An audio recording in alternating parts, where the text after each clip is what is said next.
Hello, everybody. It's Dave Neal, stand-up comic and host of Bachelor Nation News. We have an update to the Clayton Echard v. Jane Doe paternity scandal. As you guys know, on Friday, just a few days ago, Clayton posted that he received information that sort of vindicated himself. We're going to share what he said, but we've actually received emails from Jane Doe saying that she's retaking the test and the results have been inconclusive.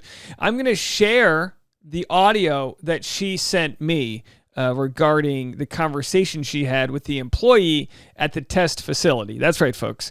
The story of the year in the Bachelor world keeps getting stranger. Do me a solid. Follow me on Instagram for stand-up show updates and other news, and also patreon.com/Dave Neal. As you guys know, I make my living making YouTube videos and now the podcast Bachelor Rush Hour. But one thing that's happened this year due to reasons out of my control, mainly to do with the economy, is that our pay structure has actually dipped about 30%, which is a big hit. So if you enjoy the content that we make, the best way you can support is by putting a little bread in the tip jar at patreon.com/Dave Neal. I'll be going live at 10:30 a.m. Pacific time this morning to talk more privately about this case, as I do every day on the behind the scenes live stream. Patreon.com/Dave Neal. Every afternoon, Bachelor Rush Hour, the hit podcast. Okay, so I received this email.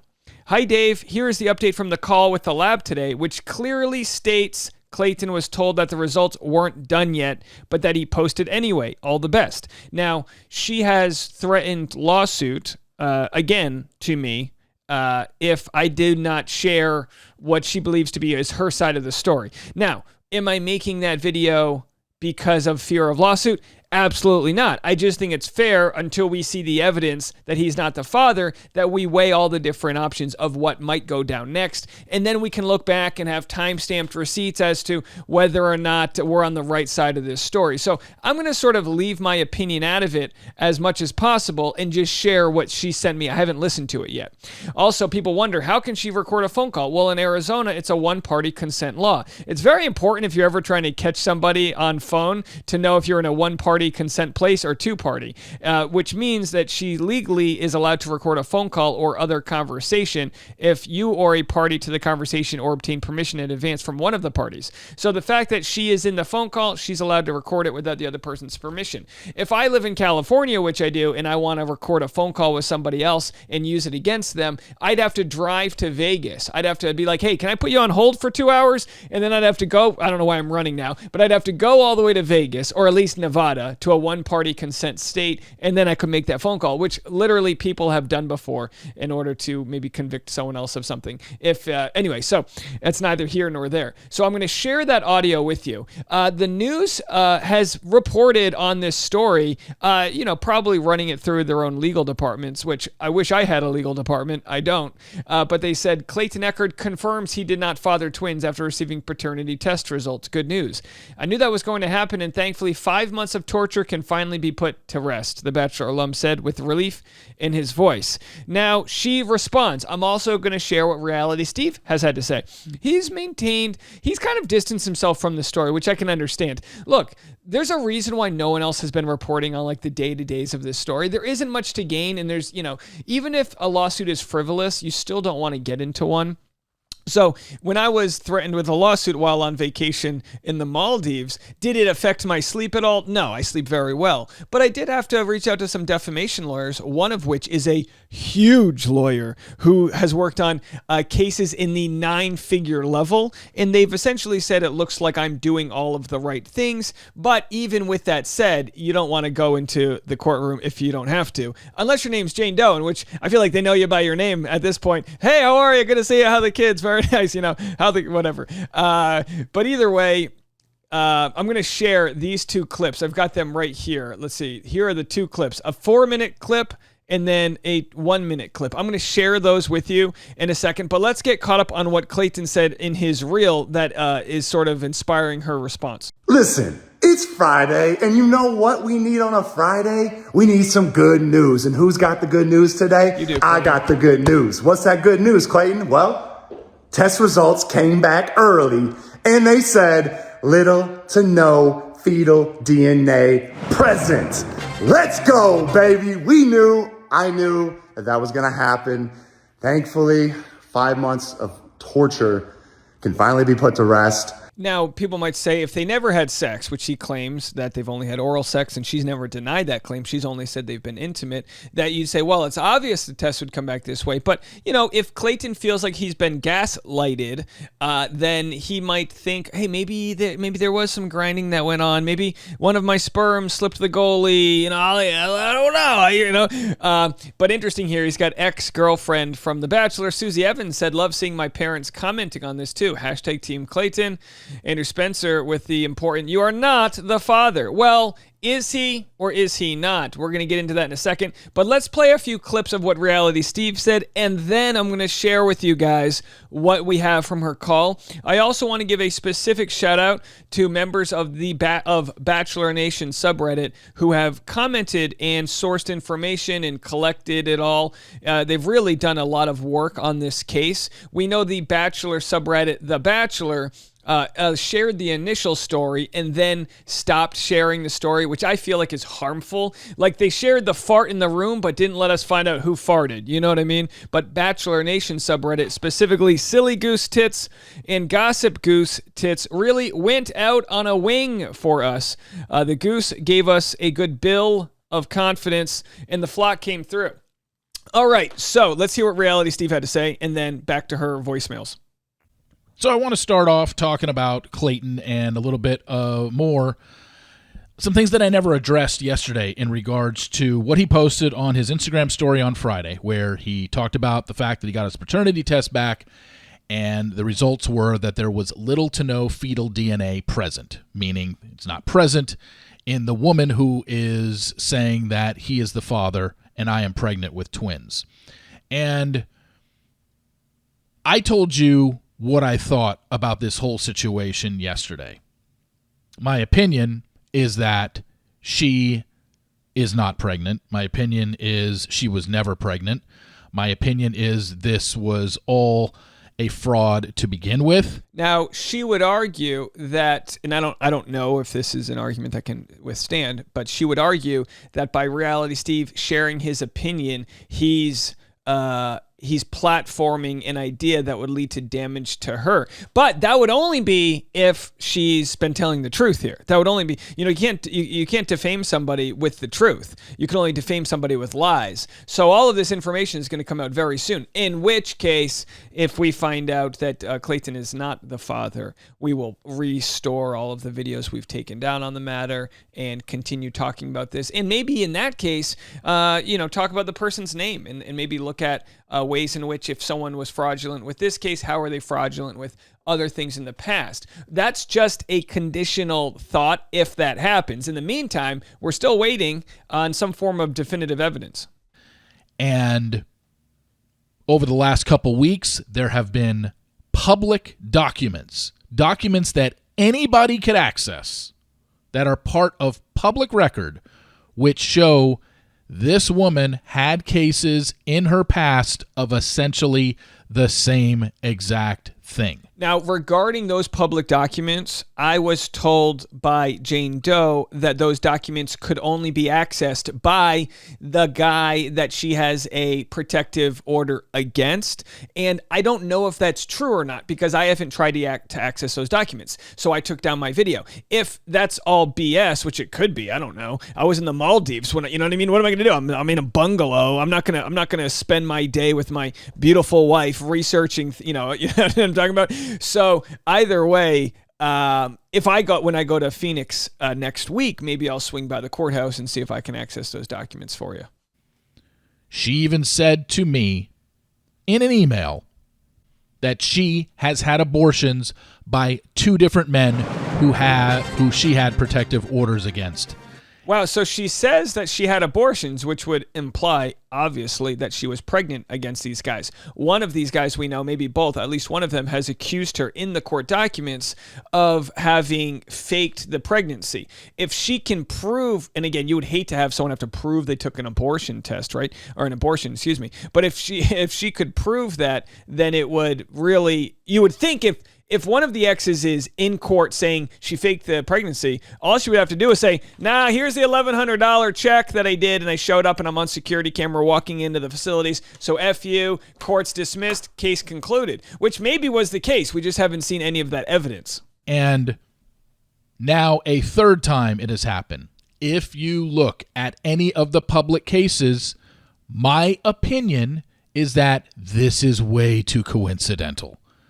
This just, unless this woman has seriously the worst luck known to humankind, my opinion is I do not believe her. I do not believe anything that she says. Period. End of story. I don't believe her.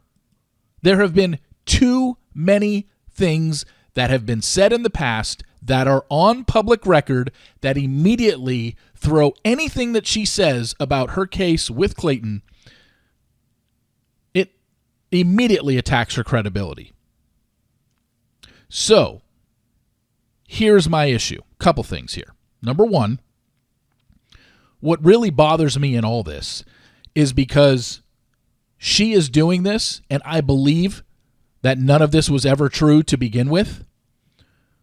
What it does is this woman really makes people believe, and people become less or more hesitant to believe women who are actually telling the truth. It's true that she, if lying, would be used as a case study against anybody who has credible cases. But I think my hope is, for the most part, we can differentiate between a story like this, an outlier, a black swan event, something that's very unique, versus the majority of people that come forward with issues that we do believe. When they come forward about men, and maybe in a situation like this, maybe in a domestic violence case, because you can't just automatically believe everybody that comes forward. I believe most women. I agree, and I've said this, the people that you can't believe, regardless of gender, are people that have something to gain from it. Maybe not specifically this case, but anyone who targets an athlete or a celebrity of some type, there is a significant thing. And it might not be them going after money, but it might be prestige. It appears that Jane Doe is worth a lot of money. Maybe she didn't want money from Clayton. Maybe she wanted some sort of social equity, or so. Who knows? I mean, we're just speculating at this point. But no one, for the most part, is going after Joe the plumber. No offense to Joe the plumber. May he rest in peace. But no one's going after a normal person from the standpoint of trying to get something out of them. I just don't believe her. That is my opinion. I don't believe her. I never have from the beginning. Something with me from the second that Sun article came out and I read it, I said, there is something off about this whole story. Because in that first story, this is a woman who went to the press with this story and then was claiming all this stuff about Clayton. And then you wonder, why go to the press when it's already working its way out in the court system? Like, by going to the press, it didn't make the court system work any faster. It actually damaged her if these other men are telling the truth, because by going to the press, it connected Clayton with others that have had a similar story from her and probably helped his own defense. Either way, interesting stuff. You can go check out what Reality Steve has to say. You know, him and I mean, if you could only see the voice notes we send back and forth, trying to vet stories, trying to be like, this is what I'm hearing, is this what you're hearing, trying to triangulate. Like, I hate to say in the big J word, journalist here, but this is what you have to do. You can't just run with what somebody says. You have to hear and contextualize that and place it against other evidence and look at things logistically. And it doesn't really look like the Sun did that in their article. They did share that Clayton denied it, but they didn't really do much pushback, or in a lot of cases, people wouldn't have run with the article in the first place. If no one ran with that article, we probably wouldn't have known this whole story existed. But like I said, it kind of benefited Clayton. All right, so let's get to it. We got the email from Jane Doe, and here are the two clips she sent me. I'm going to play it in its entirety. I don't know if it's boring or interesting. I'm going to take notes, and then we'll discuss it. It's 4 minutes long. Grab some popcorn. Hi, this is... I called about an hour ago for Brett.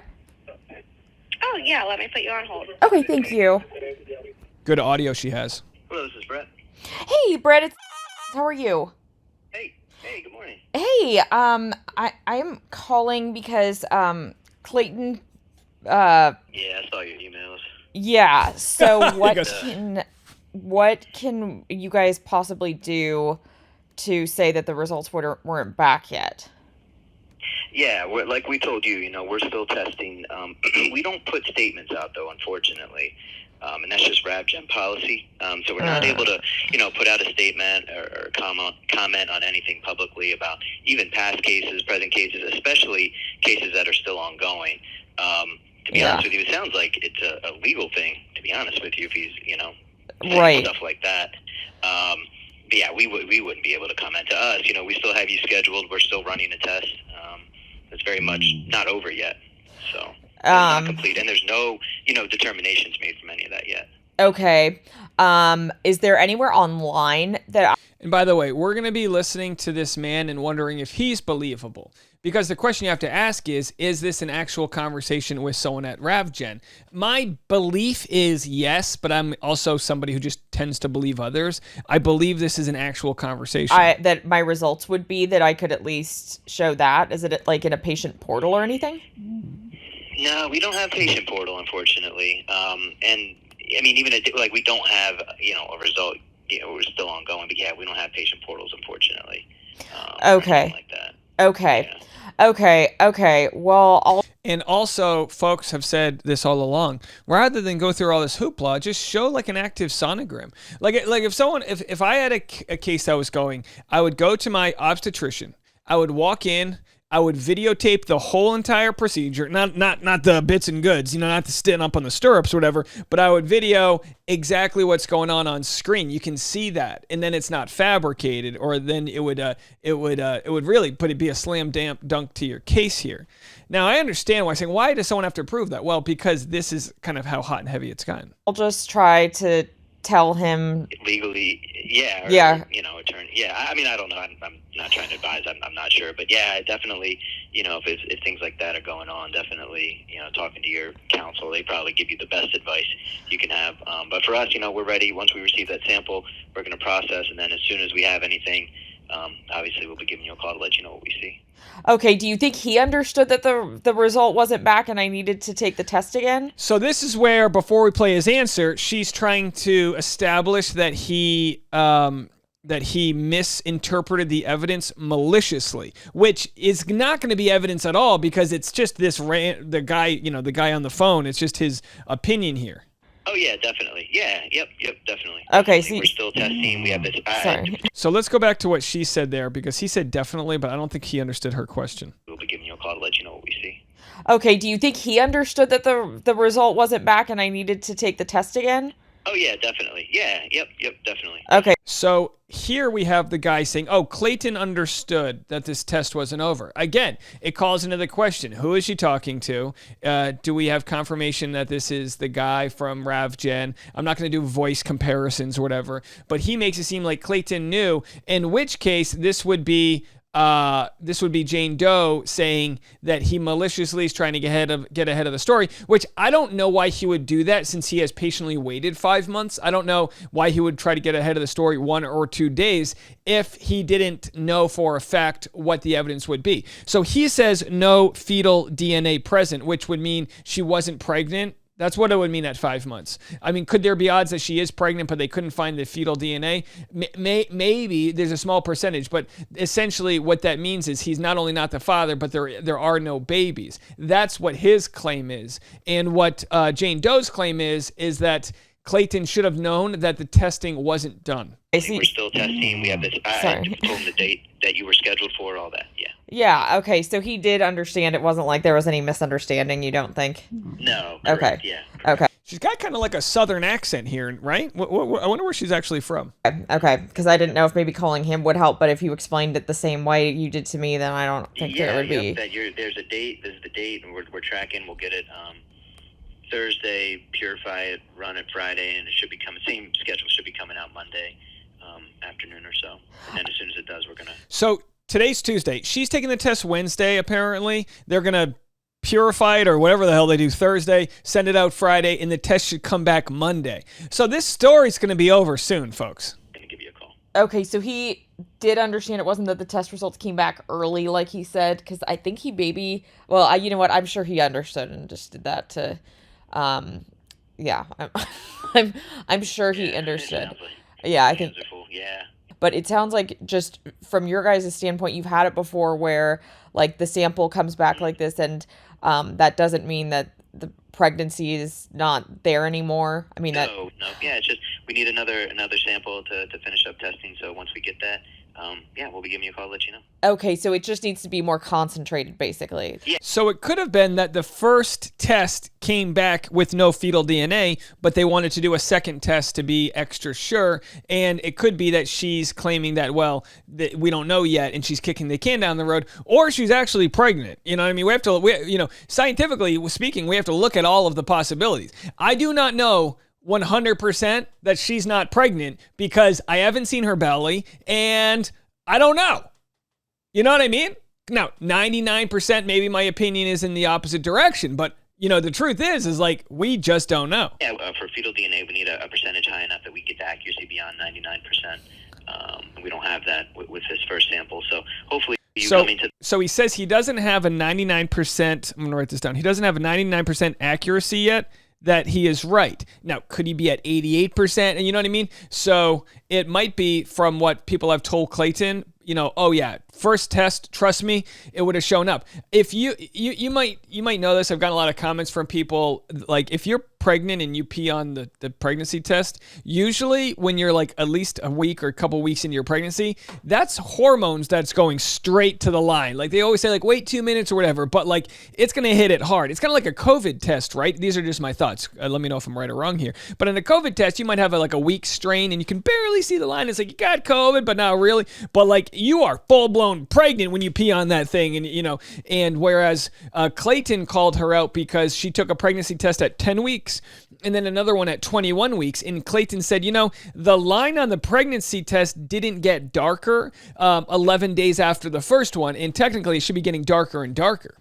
The site, holding off on drinking water, just so we don't dilute any of that fetal signal, that should be quite helpful. Okay, and the lady who came was really confused about the fact that she had to put the solution in afterwards. She said she'd never done that before.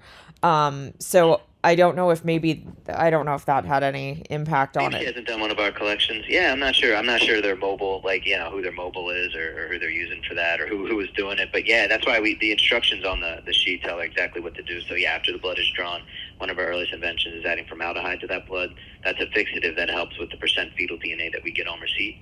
So yeah, after it's drawn, they just shoot it right in there, and then it's good to go. Okay.